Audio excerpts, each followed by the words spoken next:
Coming up in July and August will be the first shoe to drop, if you will. But then moving forward into the September, October, then the whole market thing doesn't work anymore because everybody's going to want physical delivery in the commodities market, and they just won't have the physical to deliver. So what's it going to be? The same thing with corn, same thing with wheat. What happens when they come to the time where everybody's taking physical delivery of the corn crop because it's going to get so lean? See, corn is the thing. We're going to have soybeans and we're going to have wheat, but the corn is going to be the thing that's not going to be there. And if you start tracing out corn, what it's used for, and I'll give you the short cliff notes here. Almost every single product that's in a box on a supermarket shelf uses a corn product.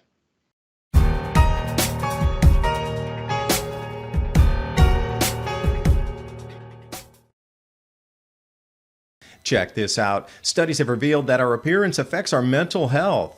The anti-aging industry has tried to capitalize on that for decades, but their serums and supplements seem to fall short.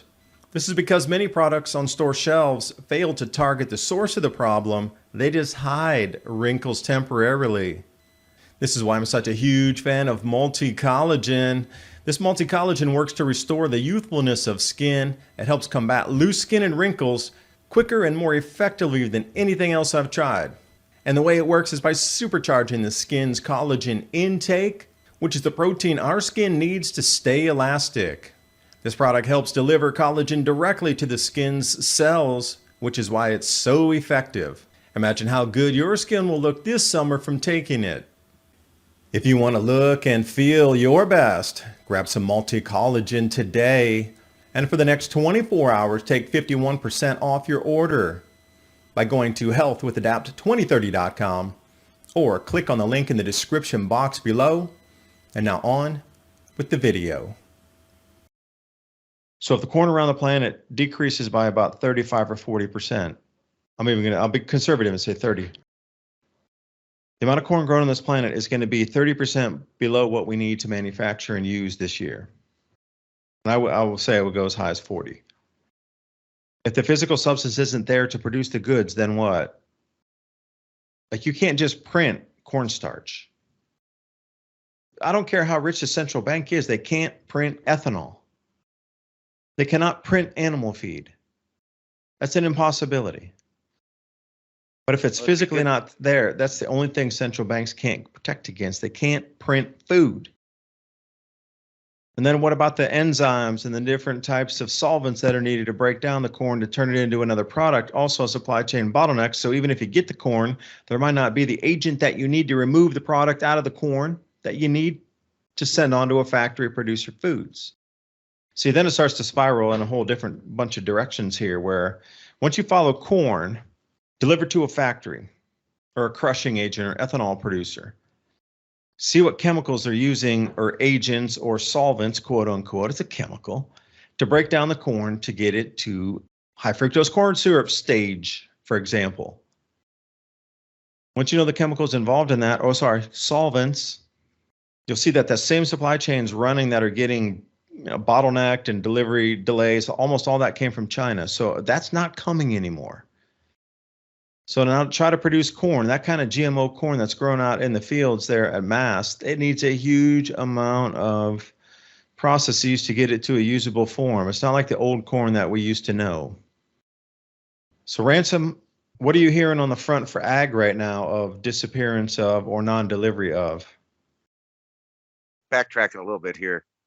Like you said, it's legal for you to grow cannabis, and then you got alfalfa and all of these other things that you can grow really quickly. So as long as you have a lot of seeds, because you can kind of maintain when things are going that way. But going through the headlines, every angle of any kind of economic or farming or anything, the global chip shortage, which impacts all of the other, arenas out there, another energy price hike expected to hit everybody, of course.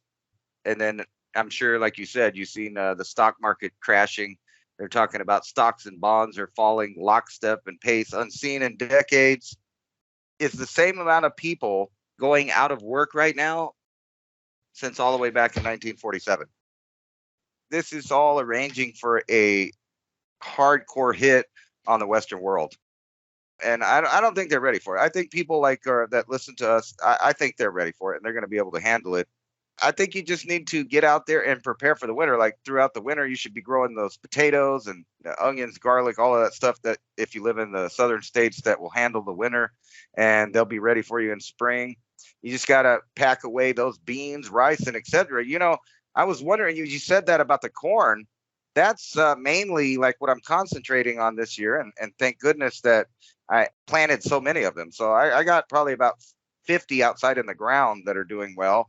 And I have hundreds more seeds. And these are the super combined from all of the Native American tribe corn there that's supposed to be drought resistant, cold resistant, water resistant, etc.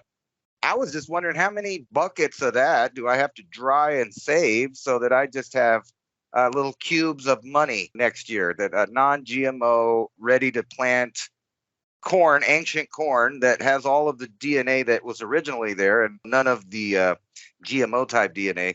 What would that be worth to farmers that just can't get a hold of good seed and they've been buying these Monsanto things? And another point I was going to say is just last year, I didn't even grow but a couple of them and I produced so many seeds. Seed farming seems to be just as important as food farming. Like if you had a farm that didn't really, of course you're going to eat the excess food, but if your main goal is really to grow a lot of fruits, vegetables, etc., and collect bunches of seed, that's really kind of the easy part. Like one cilantro plant, if you can take care of just one cilantro plant and let it get big and bloom, all the bees love it. And then I got to think thousands of cilantro seeds. You can use that for coriander if you just want to use it for seasoning, or you can just get back to replanting. But all of these things, including squash, melons, all of them summer crops, you can be loading buckets, big jars full of seeds that most people just throw away when they eat the food.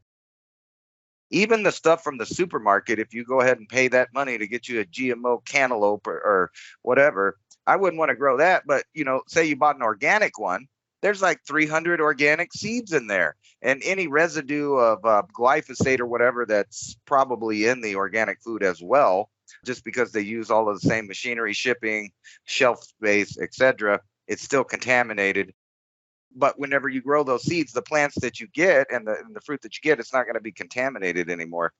I think it really important this year, besides storing back the food and drying the food and planning for this winter, is to stockpile seeds. If you can produce a plant, even if you're not eating it, you need to save those seeds, dry those seeds. It only takes a couple, minutes at a time for each thing to set it up where you're going to save it.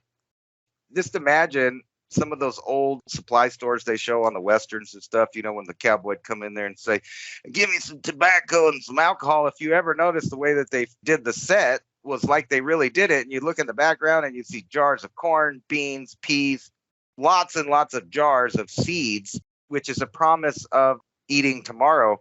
And what's looking like is coming to fruition. And I've noticed that if you look at, let's see here, let's go to this one article here that talks about world hunger here.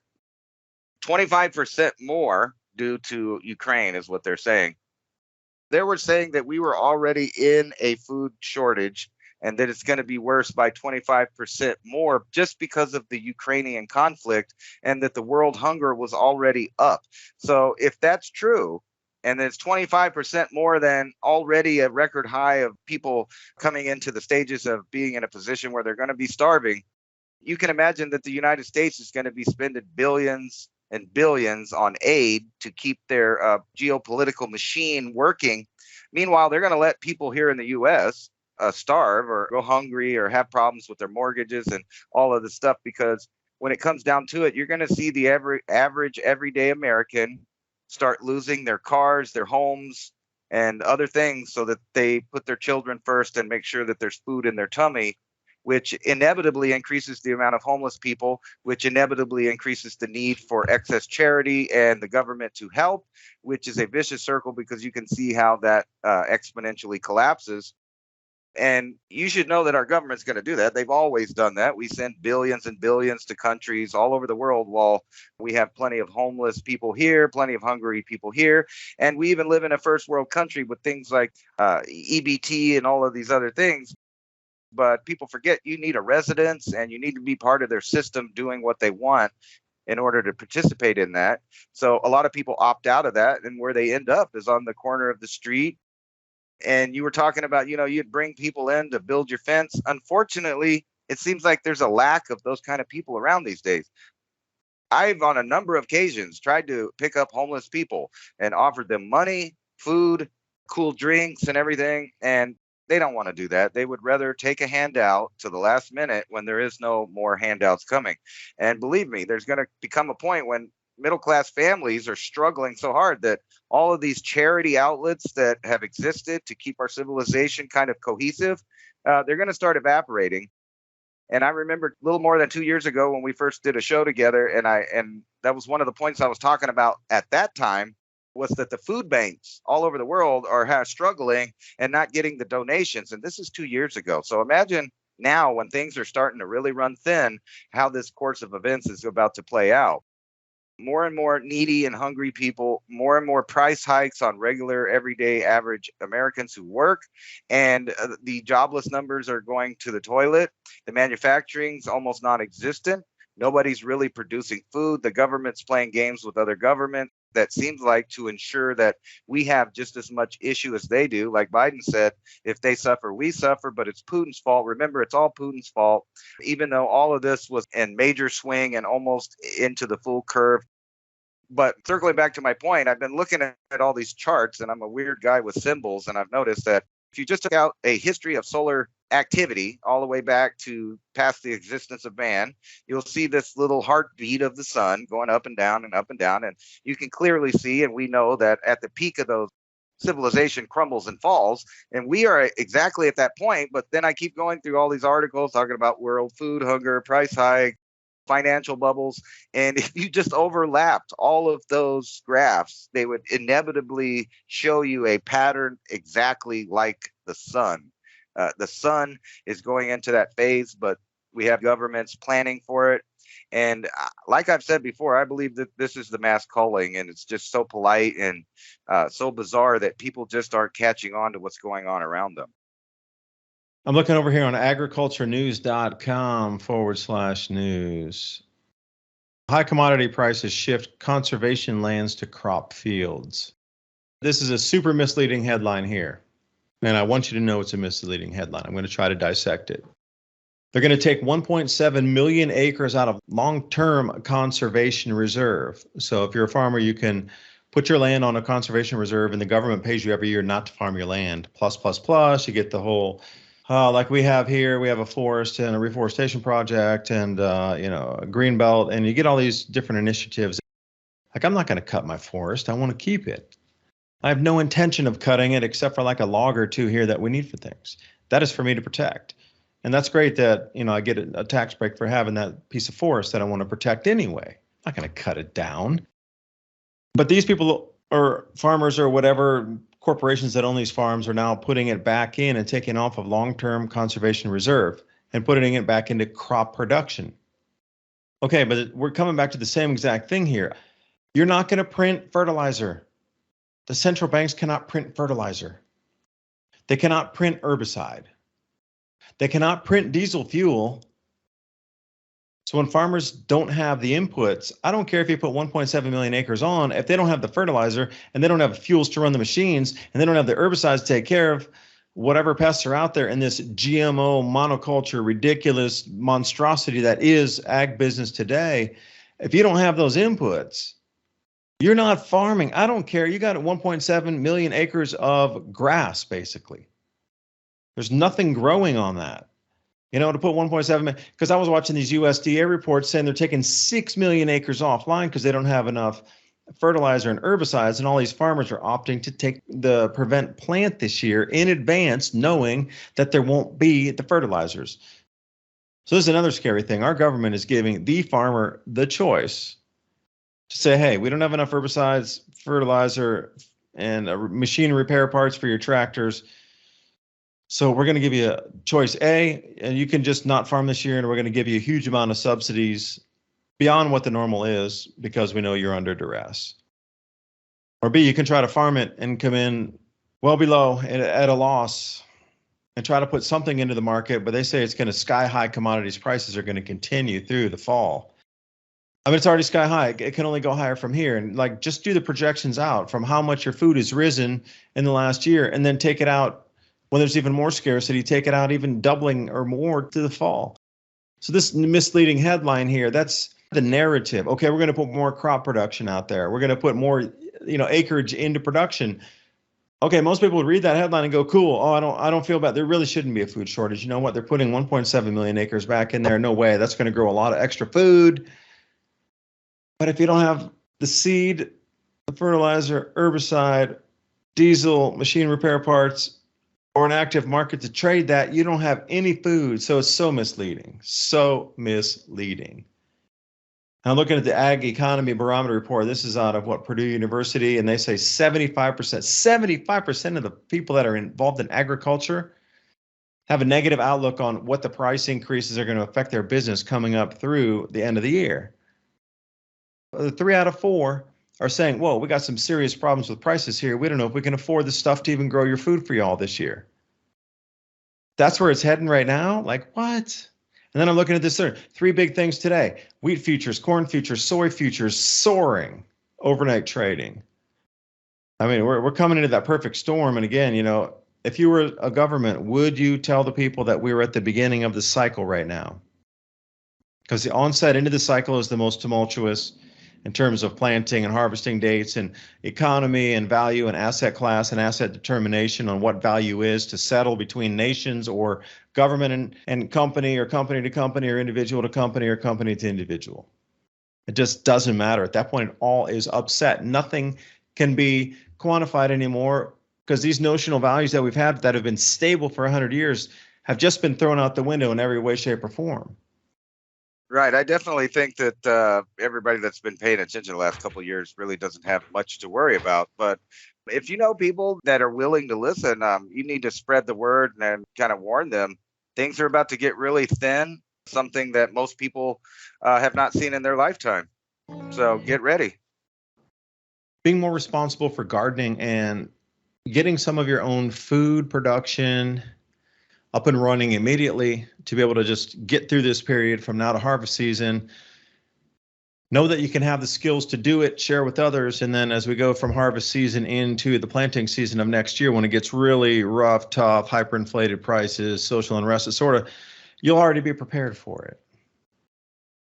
Because I really have to ask you the statistical possibility of the entire world entering a phase right now where we're going to grow less food from this year forward through 2028 to 2930, which would upset the balance of society itself. That at this very moment, there's so much chaos on the planet happening seemingly organically that rose out of the COVID. Really?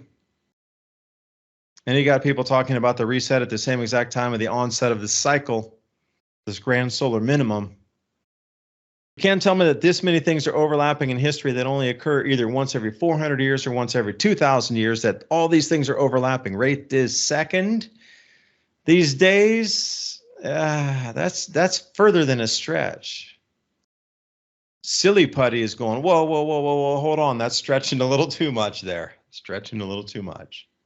Put me back in the egg, man. Let me go. The reason I was stringing that story there is I went today and we were getting some fencing, and it's going to be a live fence. The whole thing's a living fence project. But as I was waiting, because they don't have enough people there working to load 1,000 feet of fence onto something and then shrink wrap it and put it on a pallet and get it on the truck, it took too long. So we're sitting there for like an hour trying to get people to load something. We bought some guinea fowl. And why would I say guinea fowl, not chicken? Well, if you know a porpoise and you know a fish, they're very different, but they're similar. Well, guinea fowl and chicken are the same way. Snake and eel. Similar but different. Guinea fowl and chicken, similar but different. So the reason we chose the guinea fowl, for those of you wanting to raise those out there, the eggs have more protein than chicken egg. They're smaller, so they take up less space with a denser volume of protein. And they're voracious insect eaters, where they're going to run along the fence line or in your garden and chew all the insects, but not ruin your plants like chicken do. You leave a chicken out, they're going to like scratch through your garden and tear up all your plants. But guinea fowl, they're just interested in the insects. They're like, cool, man. Thanks for the yummy, chewy stuff, and we're on to the next thing. In addition, they're guard dogs themselves. They start to know their environment. And so here's the thing I wanted to allude to, that was security. So you might think that is so outlandish. If you say guard dogs, okay, you understand what I mean. Guard dogs, like you got animal 1, 2, whatever, living on property. And as soon as they hear something out of the normal, they start barking and run toward it or whatever they do, their response. And something, wait, dog's barking, something's different. Well, guinea fowl are the exact same, but in a bird species. So not only do you have dogs, but you would also have guinea fowl, both alerting, because the dogs and the guinea fowl go into different locations across the property. So think about that. You got different kinds of warning devices across different working areas of the property. But at the same time, the guinea fowl are eating all the ticks, any kind of worms and butterflies and caterpillars and slugs and all those things that you're talking about, pill bugs, those things would eat them up. So how many lines deep can you go into using nature to help you benefit as we move through this transition period right now? Every single aspect of using what we know as knowledge of our forefathers and what we know now, what we can trade on the line, internet here, it's all going to be needed so deeply. I mean, how can you get a higher yield? I mean, that's the whole thing. That's going to be water cooler talk in before October comes up, water cooler talk's going to be like, what are you composting? How do I get more nitrogen in my compost? That's going to be water cooler talk. Anhydrous will be a well-known word. Phosphate, potash, those would be like common words. They're not now. Hey, remember, what was that? Social distancing. Nobody knew what that meant. And then everybody knows what it means. Well, phosphate or NPK ratios will be something that's very same by the end of October going into next year. No, I was just thinking when you were talking about that social distancing, how far are you going to have to social distance after a collapse of the world food supply? And I kind of wanted to get back to Stay off my property. Yeah, I'm looking at this graph, and this is kind of what I was talking about earlier. And this shows, this article's from Yahoo Finance. It says world hunger exploding after 25% spike before the Ukraine war. And it has a little graph here. It says global food index has soared since the war began in Ukraine. But this map immediately reminds me, or this graph, excuse me, of this picture right here, which is the glacial, interglacial cycles over the past 450,000 years. And I know you know a lot about this. And, just looking at this picture that everybody's looking at here, looks like a heartbeat or whatever. So this is the sun's activity, cold, we get glacial periods, but also on this is a map of disappearance of species. Like you can lay over a map. I mean, excuse me, I keep saying map. I mean graph. That's kind of how my mind works. Graphs are maps to me. I mean, it maps out time, whatever. But you could clearly see where all of the die-offs happen on the same glacial, interglacial map. And it comes down to today, where we're right after this big spike, not unlike the other interglacials. And what happens after that is what we're talking about. We're going right into this phase off the graph here at the end to where we're going into a glacial. And so am I to believe, like you see articles from California right now, they're going to conserve even more water due to climate change and drought and et cetera, which means less farming, less ranching. Now, when you have all of these artificial factors put into place and then you overlap them on this graph here, you can see that back then, I doubt there were too many governments, interfering with people in the way that they are now. So how does that kind of incorporate into this graph where we're about to have a big drop off into a glacial period, a cooling, whatever you want to call it? And am I to believe that this graph is just going to go up further and the super big spike into infinity, and this interglacial is never going to stop?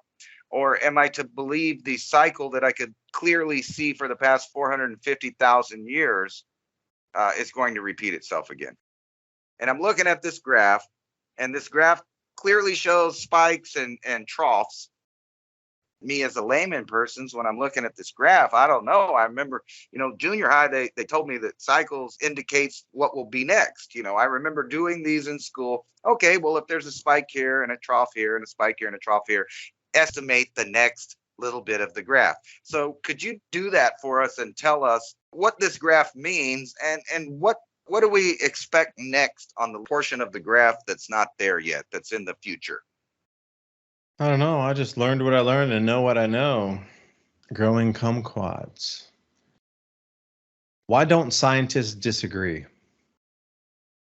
Before, when I was growing up, that was the whole thing, is scientists would always argue. There was never really consensus amongst them except louder voices trying to say my theory is right or incorrect, or yours is incorrect, mine's right. But it was never a solidification of all the full narrative moving and marching in one direction. There was always way more than a fringe. Like the average would be trying to discount what was proven to have the next latest discovery, so their name would be etched in the history books for discovering something. That's the way it used to work. That was the dream of scientists, to have your name etched in the annals of history that you, or annals, excuse me. But that's what they wanted. That was the whole thing. It was about getting the job, getting the title. That was the competition of the wanting of that job. And that's why people would gravitate toward that academia arena. But now everything is in agreement. It just doesn't make sense. Like, why don't scientists argue anymore? And Ransom, if I could add something to the 450,000 year chart that you're looking at, you can go back they have good data to about 3 million years prior. It's actually about 2.8 million years of successive ice ages being way less severe back then. And it seems to get more severe each progressive. And that last 500,000 years where we're talking about as the deepest of the ice ages this planet has ever seen, going back 3 million years when they started. It was like a very light version 2.5 million years ago of an ice age, what we consider like 2 miles of ice covering Chicago and whatnot, and scraping out the Great Plains, and all those Great Lakes got sculpted by the same glaciers receding of, talking 2 mile deep ice moving forward, scraping things, creating great soils, by the way. But going back 3 million years, it was, not as nearly as severe as that. And then it got a little more severe. And then we're talking about obliquity. And did something change with the planetary orbit over these millions of years, where it seems to be swinging, or the Birkeland current firing our stars seems to be waning, or something along this type of line of millions of years. When we sit at this juncture right now, where that line goes is into what they call a super ice age, or snowball Earth after this one. Because if you go back to the 400,000 year, what you're looking at is not temperature spike, but the duration between the onset of the next deepest. And you'll find those same where we sit right now, where it looks like instead of going to that giant peak that it did, where the temperature might be 1 degree Celsius or 2 degrees Celsius at the higher than the lowest minimums of the ice age, or lowest maximums, however you want to look at it in a warmer sense. You have to go back and find that about every 500,000 years in the geologic record as well, what they can find with temperature. What we're looking at, that same is sort of even, and then it drops off, versus being a giant spike and then straight down. That's on a cycle too.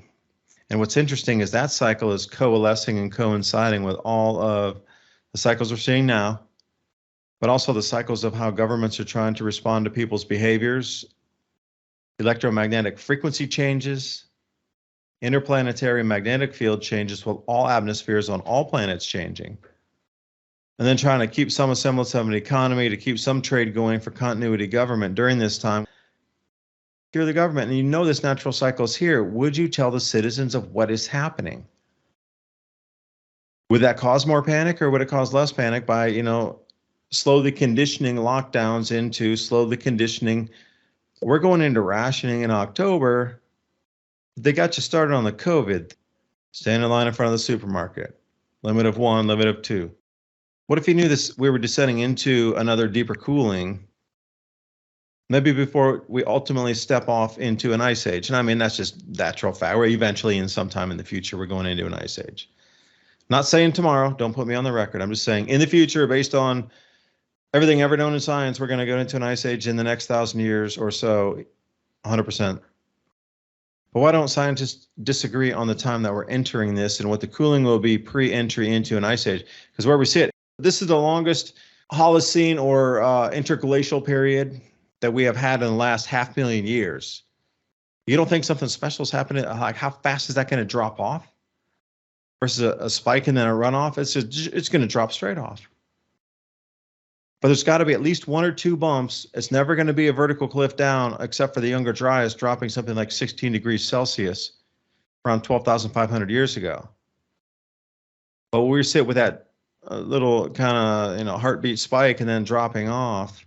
So if we come off right now into this deep cooling, it's going to bound back up again. But during this deep cooling and electromagnetic effects and the sun's changing electromagnetic field, second magnetic field is forming in the outer solar system with the gas giants lining up in 2024, October, the heaviest interplay of those two toroid magnetic fields here on our Earth overlapping in the Bosch wall. Something like that, deep. Now you're the elite and you know this is happening. Now what?